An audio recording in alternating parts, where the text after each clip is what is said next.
বন্ধুরা, প্রফেসর বিদ্যা ব্যানার্জির আজকের পর্বে প্রথমেই দেখা যায় বিদ্যা তার সৎমাকে বলছে, যতক্ষণ আমার জন্য আপনার চোখ থেকে জল বেরোচ্ছে ততক্ষণ আমি মা বলে আপনাকে ডাকবো না। সেখানে পিহু আসে। পিহু এসে বিদ্যাকে বলছে, উদার হওয়ার একটা জ্বালা আছে। তোমাকে দেখে আজকে মনে হলো তোমার মাথার সিঁদুরের বোঝাটা তুমি জেনে শুনে তিনটে মানুষের জীবন নষ্ট করছো।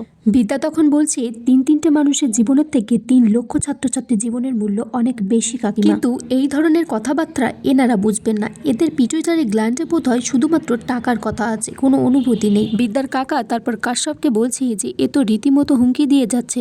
তখন কাশ্যপ ব্যানার্জি বলছে যে কোনো লাভ নেই তাতে, পুরো প্ল্যান রেডি করা আছে। তারপর রাজদীপ চ্যাটার্জি কাশ্যপ ব্যানার্জিকে ফোন করে, বলে যে সমস্ত পরিকল্পনা ঠিকঠাক রেডি করা আছে, এখন শুধু সময়ের অপেক্ষা। তখন কাশ্যপ ব্যানার্জি বলে, আপনি ভাববেন না, আপনি কাজটা করুন, যত টাকা লাগে আমি দেব। বন্ধুরা, এদিকে দেখা যায় কলেজের প্রিন্সিপাল একটা নোটিশ টাঙিয়ে দিতে বলছে নিবারণকে যে কালকে কলেজের ক্লাস সব বন্ধ থাকবে। তখন অন্য একটা স্যার বলছে, স্যার আপনাকে কিন্তু একটু নার্ভাস লাগছে। রাজদীপ চ্যাটার্জি তারপর প্রিন্সিপালকে ফোন করে জানতে চাই যে নোটিশটা ঠিকঠাকভাবে টাঙিয়ে দেওয়া হয়েছে কিনা। প্রিন্সিপাল তখন বলে, সব কিছু রেডি আছে আর কলেজের এই দিকটা আমি সামলে নেব।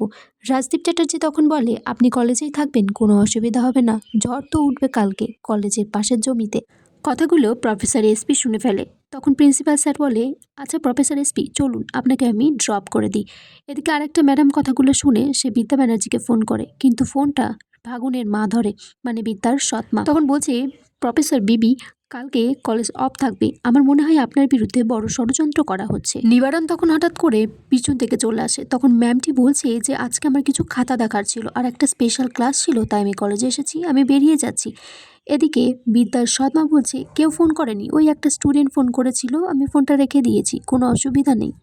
বিদ্যার সৎমা তারপর ফোনটা নিয়ে গিয়ে বিদ্যার বাবার কাছে যায়, কাশ্যপ ব্যানার্জির কাছে, বলছে এখানে একটা ফোন এসেছিল। কাশ্যপ ব্যানার্জি তারপর সমস্ত ঘটনাটা রাজদীপকে জানায়। রাজদীপ তখন ফোন করে সেই ম্যামকে, এস এম ম্যামকে, বলছে, প্রফেসর এস এম, আপনি বোধহয় এখন কলেজের সিঁড়ি দিয়ে নামছেন, সামনেই আপনার দিদির বিয়ে, আর আপনার বাবাও অসুস্থ, আর্থিকভাবে আপনাদের অসুবিধা আছে, শুনলাম একটা লোন নিয়েছেন, তাই নিজের সীমার মধ্যে থাকুন, এমন কোনো কাজ করবেন না যাতে আপনার কোনো পারিবারিক সমস্যা হয়। এই কথাগুলো বলে রাজদীপ চ্যাটার্জি তখন ফোনটা রেখে দেয়। তখন এস এম প্রফেসর ম্যাম তখন ভাবছে যে কথাগুলো ওনাকে কে জানালো। তারপর দেখা যায় বিদ্যা রাজদীপের জন্য গায়ে হলুদ নিয়ে গেছে। তখন ফোন করে তার সৎমাকে বলছে যে এই প্রথমবার বোধহয় পৃথিবীর ইতিহাসে মেয়ের বাড়ি থেকে ছেলের বাড়িতে কেউ গায়ে হলুদ মাখাতে এসেছে, নিজের বোনের জন্য এটুকু কাজ করে নেব।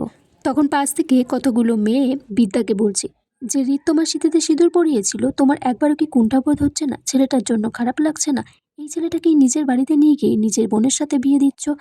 তখন সেখানে রিতের মা আসে।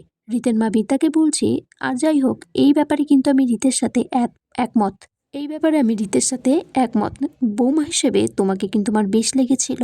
বিদ্যা তারপর রাজদীপের মাকে বলছে, আপনি এখানে আমার শীতের সিঁদুরের গল্প করছেন, আর ওদিকে আপনার স্বামী ছুটতে ছুটতে বিসিসিআর কলেজে পৌঁছে গেছে, আর তারপরে সেখানে একটা বড় একাডেমি করবে।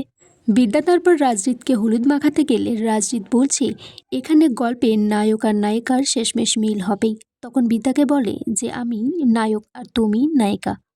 বিদ্যা তখন বলছে, এখানে আরও একজন আছে, খলনায়ক। তখন সে রাজদীপের দিকে তাকায় আর বলে সেই ঘটনাকে ঘেঁটে দেবে। বন্ধুরা, আগামী পর্বে দেখা যায় রাজদীপের মা বিদ্যাকে বলছে, তুমি কি পারবে শেষমেশ এই বিয়েটা দিতে? তখন রাজদীপ বলছে ও কখনোই পারবে না। তখন বিদ্যাকে বলে, আমি তোমাকে একটা কথা বলতে চাই বিদ্যা। বিদ্যা বলে কি? বলছে আই লাভ ইউ। আর এখানেই আজকের পর্ব শেষ হয়ে যায় বন্ধুরা।